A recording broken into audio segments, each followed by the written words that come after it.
Hey YouTube, so here's a video on throwing small knives. I just recently did a video on shuriken throwing, and small knives are different than shurikens. But I've been on videos lately, and people tend to be, running off on how bad small, cheap throwing knives are. And in some cases they are. I've heard a lot of people say that, the best knives you can get are the custom knives that cost, up to $100 or so. And they can be the best knives, and they're probably the most versatile, but for me it'd be kind of, I'd be worried about breaking it and such. And they talk about how useless these cheap small throwers are, and I just disagree with that. These right here are Black Widow throwers. I got these a long time ago. I don't know if they make them anymore, but they're pretty thin, but they're thick enough that they haven't broken. I bought a dozen of them, and none have broken. I've lost a few of them, but I've never broken one. The good thing about throwing knives is the same reason people disrespect them. Basically, that they spin too fast over long distances or short distances even. And that's a good thing. Alright, it teaches you to be consistent. Alright, if you can be consistent with a small knife like this, then you'll be much more consistent with your $100 custom Mountain Man knife. Another good aspect is they're cheap. If you're not going to be upset if you lose one of these or break one. Alright? And they're more versatile than people give them credit. If you can use these to learn your basic rotational skills. You can use them for shuriken throwing. You can tape up the handle or whatever, and balance them so that you can do shuriken, no spin stuff. Another good element is they're safe. Alright, these aren't razor sharp, and you can hurt yourself with them, but they're just not as dangerous as your bigger knives. These right here are some close range, no spin throws.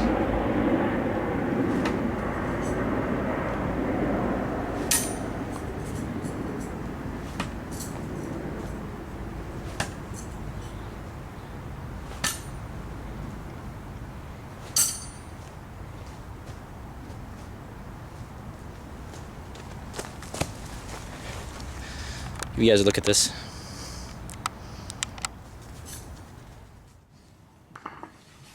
Alright, now I'm sorry for not zooming in so you can get a better view of the target, but in case you're wondering, I stuck 5 out of 6 into the 2x4 and 1 straight off and hit the stump.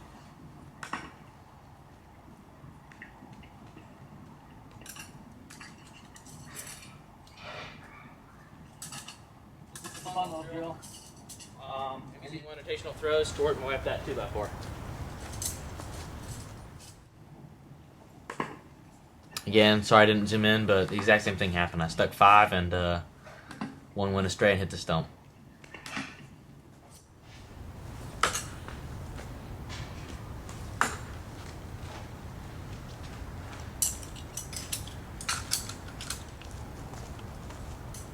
Alright, one more thing I'd like to talk about when you're throwing small knives is, and this just doesn't apply to small knives, it applies to big ones too, but a lot of times I hear people say, well, the harder you throw the knife, the slower it's going to rotate.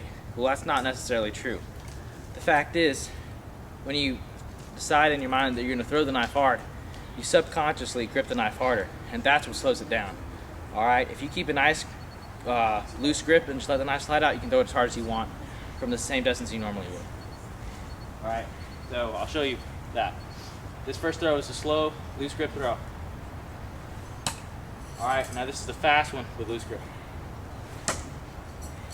Slow, fast. Slow, fast. You got the idea. Another cool thing about small knives is you can throw multiple ones at one time. Alright, what you do is you double up. Try to line them up as best you can. You can throw doubles or triples, sometimes even 3 or 4.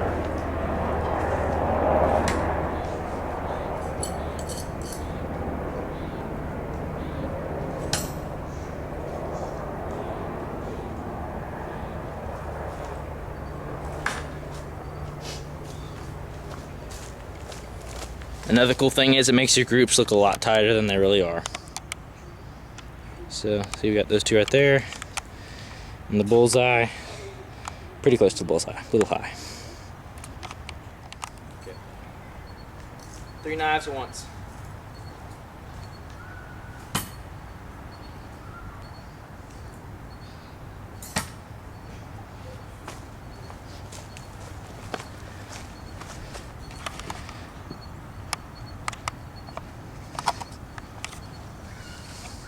For those of you who watch my videos regularly, I usually use stuff like Cold Steel or Gil Hibben, and usually recommend Cold Steel any chance I get.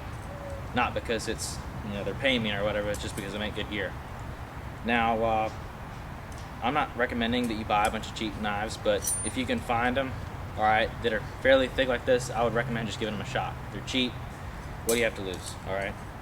And what I think they're good for is speed throwing. I'll demonstrate that real quick. These are blade throws.